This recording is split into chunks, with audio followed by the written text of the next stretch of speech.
Okay, we are going to do our 6 strands in our woven wheel. So there's 2 different I've done here with 3 spokes or with 5 spokes, and it's just going to give you again that visual representation of what the 2 different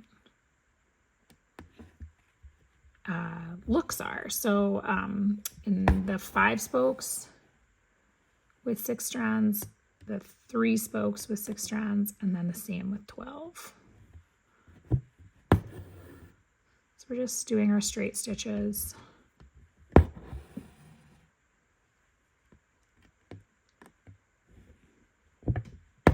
You can meet me back when you're done your spokes. Okay, so I've finished my spokes. You don't necessarily have to tie off and restart. You can just pick up after you finish your spokes by coming up through in between as close to the center as possible, in between 2 of your spokes, and just pulling up from there. And then it is just an over-under pattern. So I always kind of skip over the first one, scoot under my next, and then it's just a circular motion over and under. So by the time I get back around to the first one I went over, you'll be going under because it's an uneven number. You'll go over it the first time and then under it the second time, and then so on and so forth, which creates that wheel effect. Oops. So some tips for this stitch are going to be tension is going to be a huge one. So how hard you're pulling on this thread here. If you pull too tight, you're going to mess up the tension for all of the rows. If you're going too loose, you're going to end up with kind of like a bit of a floppy mess. So it really is, in my opinion, one of the most important parts of a woven wheel. So I just like to tug just until I feel kind of that resistance, and then I stop. So I'm not pulling so tight that I'm trying to tighten everything up, but just when I can feel that it doesn't have any more slack to pull out, I go over, or I stop pulling. And then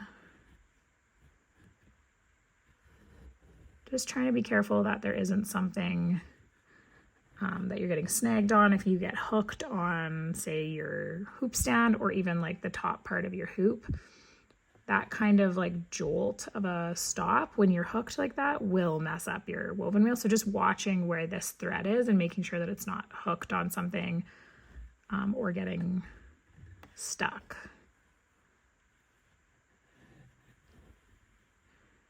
Another tip would be when you're working on a pattern, when there's quite a bit going on in the pattern, it's kind of a double, like there isn't really a right answer about whether you do your woven wheels in the pattern first or when you do them last. I kind of bounce a little bit on this one depending on the pattern. Sometimes my reasoning can change. If you have a very condensed design, you may want to do your woven wheels first because it can be difficult, as you can see when I'm going underneath my needle. There's other things on this pattern and my needle may nick them. So for example, if I had a woven wheel with another flower right next to it, your needle kind of runs along the surface of your fabric while you're going underneath the spoke. And if there's a flower right here, you're hitting it. So that can be difficult, especially for a beginner. But on the other edge of that, if you have finished your woven wheel and you're stitching a flower here, you may nick your woven wheel. Or, so there's lots of chances to nick your woven wheel and they're quite fragile. So kind of have to decide. It does depend on what is next to it. Sometimes depending on the flower that's next to it, I choose to do it first, even with the chance that it might get nicked by something else, because I know that I won't be able to have the space to do it. And sometimes I choose to do it last because I think that the risk isn't there. So I have run out of thread, which was intentional because I wanted to show you guys how to stop and start on a woven wheel. So I've come under this spoke at the top here. That was my last spoke. And then I'm going to go over this one. And then because my next one is to go under, I'm going to go actually right beside the one that I would have gone under. So almost as if I'm going down beside it. So it still looks like this one completed its curve. And then I'll grab new thread, and I'm just going to tie off at the back and grab new thread, and I'll pop back to show you how you come back up and start again. All right, so we're going to come up. So we've gone down on this side of the spoke as if we were going to go underneath of it. And then I'm literally just going to come up on the other side, and that just simulates pretty much like you went under, but instead we went down and back up. So it just kind of keeps the same flow, and there's no disruption to your design. I also moved us out of the direct light, so it's not so bright. Okay, and then we're just going around. I just got through my loop there. Careful. To finish a woven wheel, you're gonna basically go around your wheel until your spokes are covered.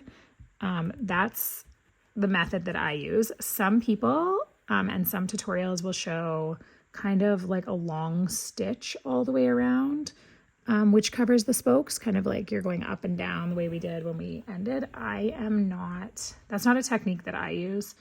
I want the most cohesive look, and I find that when people do the stitching around the outside, it definitely makes it look, in my opinion, makes it look a little choppier.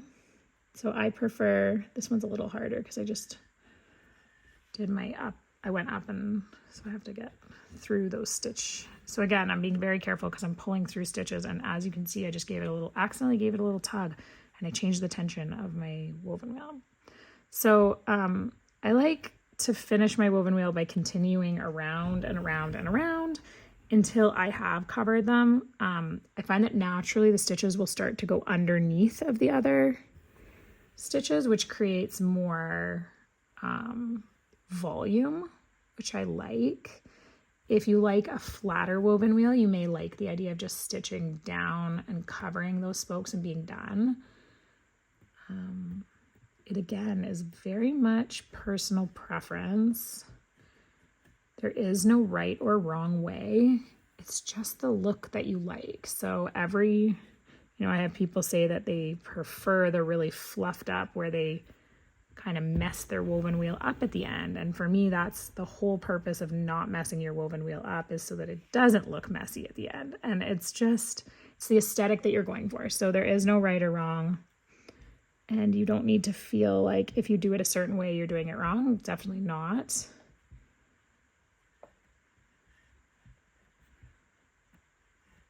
This is the part where it does tend sometimes to get a little tricky to go underneath. So we're kind of taking it really nice and slow. And as you start to go around where your spokes at the end of it, you do start to notice that they tuck kind of underneath the other ones, which I like. But I think now we have covered all of our spokes at this point. One thing you can do, if maybe in one spot they're not quite covered as much as you wanted, you can pull your wheel out a little bit to fluff it up. Or if you're saying like it's maybe not as even on one side as the other, you can kind of fluff up one side to try to do that. And then the last thing I do is I just take that stitch that we were just talking about. Instead, I just do one of those. So I do kind of one longer stitch to finish it, just so that it kind of looks like I'm still doing my over under. And then we're all done. So that is your 6 strand. I'm going to move on to my 6 strand with 3 spokes. And just before you get started, keeping in mind that you're trying not to nick this one. So just being very cognizant of what is over here so that you don't hit that. But that will be a good practice for trying to keep yourself from nicking your other woven wheels. Because if you do a pattern with quite a few, you're going to run into that problem. So when you're doing your 3 spokes, it's definitely a bit of a different shape because you have such a larger gap between your spokes. So in this case, I literally just kind of created like a knot, and that's okay. You're going to start like that and it will look a little bit weird to start. So I just pull them to whatever place they want to go. I don't worry too much about trying to keep it into a circle. Oops. We're just I'm going to push, I'm going to make sure though that it is sort of where it's supposed to be. And then crossing over. So it's kind of creating like a bit of this knot shape right now. And then once you've just defined kind of the center like that, this is where I start to sort of swoop it around. So we've created kind of this section that will hold our circle. And now it's time to swoop it around the outside to create that rose or flower shape, which is typically what these are used for. If you were doing like a little tiny one, you can see that it would be done now, and it just kind of creates like this really folded over, like loose rose. And I think they're really cute on like tiny ones with the 3 strands, because you can see like this almost looks like the petals flopping over, and then deep in there you can find this. So I think they're really cute like that. We're going to do a big one, so we'll see what she looks like at the end. Okay, so I'm trying to now start to define that circle and keep my stitches over top, not like pulling them across.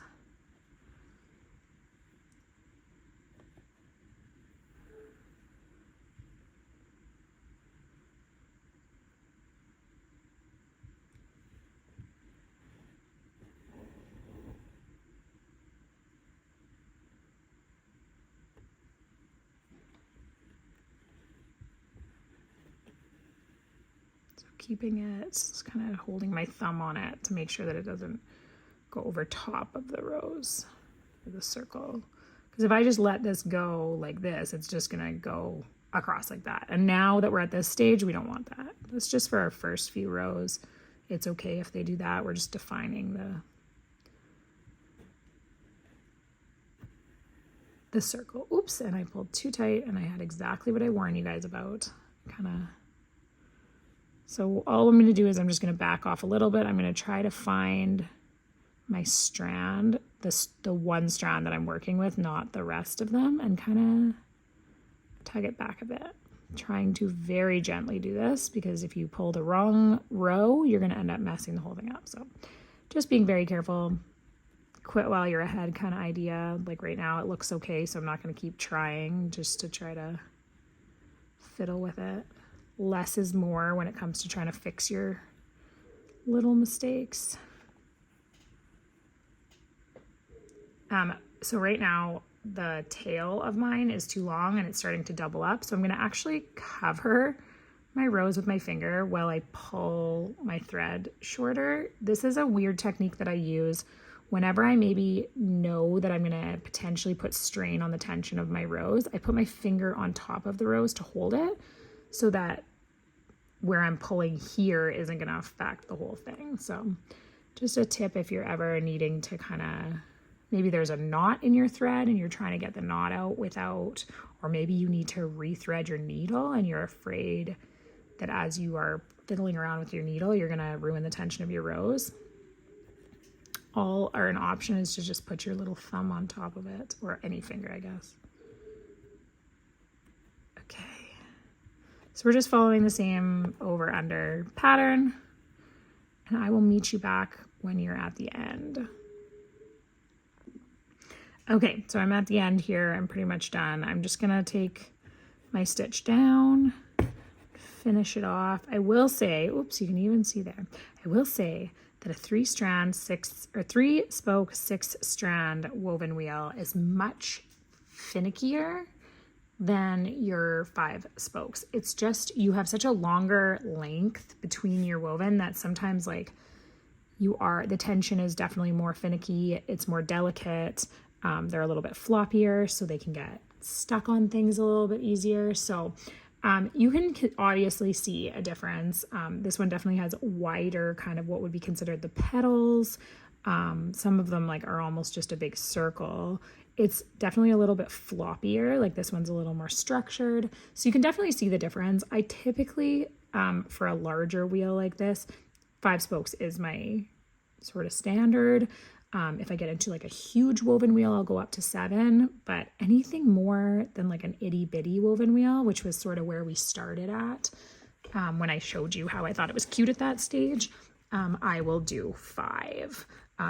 Maybe about half this size is where I would continue with 3, but the 3 on a one this big I find a little bit difficult, but I would actually, I'll show you once we get to the 12 strand that I am more likely to do three spokes, but with 12 strands. Okay, so the first thing I'm going to suggest before we even get into the 12 strands portion is doing your spokes in 6 strands. So we're going to do both of them. I'm just going to pop off and do them off screen. You guys can do the same. Thread 6 strands in, we're going to do the pink. We're going to do 2, 2, 5. We're going to do the spokes in just 6 strands. It's just a waste of thread to do 12 strands. I mean, if you already have 12 strands on and you want to, that's totally fine. Doesn't make a big difference. It's just, it's bulkier to have 12 strands and it's unnecessary. So I'm just going to do 6 strands quickly and then we'll come back. And I'll show you, if you don't already know, how to put 12 strands on your needle. So we'll be right back. So we're going to take the thread it through the needle at the eye, and then take the end that you threaded through the eye and the end of the floss and put them together, which creates our doubled up. So we've done this, we talked about this at the beginning of the kit, and you've either been using this for your even numbers or you haven't, and that's totally up to you. But if you haven't, you might need a refresher. So we're just doing the same thing. We're folding it over. This only again works for even numbers. So you might be using this for your 6 strands where you're taking 3 strands and folding them over and tying them in to make 6 at the eye. So 3 makes 6, 2 makes 4, and in this case, 6 makes 12. So when we're using, like, I think we've talked about this, but when we're using 6 strands, you can like leave your tail hanging here and just thread it through the whole 6 strands through. The reason you would double up for 6 strands is, again, because 6 strands can be hard to get through the eye of the needle. I don't necessarily have to do that when I'm using a tapestry needle because it's easier to get them through. But for 12 strands, you're definitely not going to take 2 full strands of 6, thread them through the eye of the needle, and then let your tail hang over, because that would be then 24 strands at the eye of your needle. It would just be way, way too much. So you have to use the folded over method for 12 strands or it just won't fit. For 6, 4, any of those, you can use the method where we just thread the needle and let the tail hang. Hopefully that makes sense. But we are ready to get started on our 12 strand woven wheels. All right, so it is exactly the same. We are just going to come up from the back of the thread and we're going to do the exact same thing that we've done before. So you can basically just work on these on your own, and I will come back and we can just compare them when we're finished. Okay, let's take a look at these woven wheels. So as you can see, they all look a little bit different, actually quite a bit different if I'm looking. The 12 strands, these two probably look the most similar, the 6 and the 12 strand on the 5 spoke, but you definitely can see a chunkier version from the 12 strands. I probably could have even made it chunkier by going up a bit more, but this one's a little bit more uniform, and each petal is a little bit blended together just because they're smaller. So this one, the petals are chunkier. The size is about the same, but the way the petals look with 12 strands looks different than with 6. And then the same with this one, like these strands almost kind of start to blend together. I don't think I would say I love the 3. It just kind of turned into like like a swirl, in my opinion. Again, personal preference. I don't love larger wheels with 3 spokes, but I think the visual representation is important because maybe you just want a swirl. You don't want like a really chunky, like curved, where you can see almost, because these are supposed to represent, if you're doing this in the context of a rose, these are supposed to represent your petals and you can kind of see them like overlapping each other. Maybe you don't want that. Maybe you just want it to look like a little swirl. And then obviously 12 strands with the 3 spokes. I really like this one. It's definitely like it's almost like those really bloomed floppy roses. I really like the way that looks. It looks more open and this looks a little bit tighter. So just the different varieties and basically just the different desired outlook. You would probably not do a 3-spoke rose much bigger than this one though. I will say that, because obviously the bigger, but you can obviously experiment and try. I typically around this size don't do 3. I start to go to 5. And then any way bigger than that, I would be like a big rose like this big, I'd be looking at 7, unless you wanted like a really floppy. So again, those are just all different ways to create a different look, and you have to just experiment to a degree.